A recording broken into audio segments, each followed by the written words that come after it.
Good evening, and welcome to Approximately 5 Minutes. Join us tonight as we look inside the Smith family. Where did they come from? When did they come here?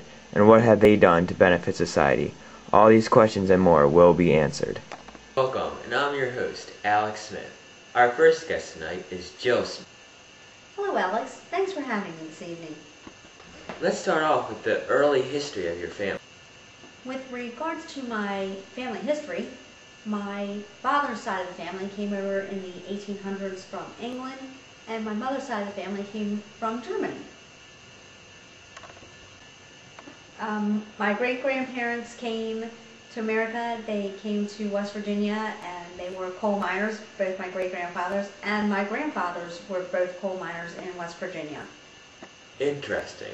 How did your father wind up here in Maryland? My parents came to Washington, D.C. because my dad got a job with Xerox Corporation. My dad now owns his own company that he's owned for the last 21 years, and I work for my dad. And what about your mom's side of the family? What is their status? With regards to my mom's side of the family, as I said earlier, my grandfather, who's now passed away, was a coal miner, and my grandmother stayed at home and raised 5 children, and she sold Avon. She still lives in West Virginia. Thank you for your time. Thank you, Alex, for having me. Our next guest is Lance Smith. So, Lance, how did your family come over to America? Yes, Alex. My mom's side of the family were originally from England. My great-great-grandfather, at the age of 5, became an orphan as his mother and father went on an expedition to Africa and never returned. At the age of 13, he was placed in an orphan house with his great-great-uncle, who was a landowner in England at the time. He had no way of really making anything at that point, so at the age of 14, he ran away and became a cabin boy on an English ship. He progressed his way through to become a sailor, and finally went up landing and staying in the United States in southern Baltimore City, where he grew up and continued on. He gave birth, his mother gave birth to my grandfather, Pop Bone, who basically worked for DuPont his whole life. He was a brick mason. Earlier on, though, when he was young, during the Depression, there was no money to be had, so he had to quit school at the age of 13, and he sold bread and milk from trucks going around the streets of Baltimore.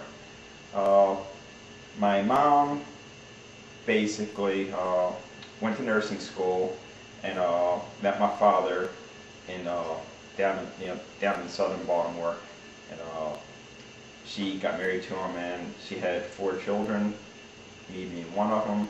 I have 2 brothers and a sister. And that's basically my mom's side of the family. My dad's side of the family, they came over in the early 1800s.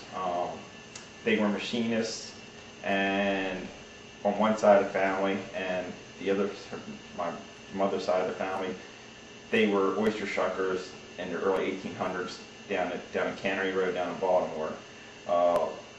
My grandfather was a machinist, his father was a machinist. My grandfather became a mason, became a Freemason in the early 1900s, and worked for the city of Baltimore in conjunction with being a machinist. My dad basically joined the Merchant Marines at the age of 16. He met my mother and settled down for a family, went to go work for the telephone company, worked for the telephone company for 30-some years before he retired. He was a head of computers for the East Coast, setting up mainframes and that sort of thing. That's basically in a nutshell, Alex. And thank you for your time. That concludes our episode. Please join us again next week.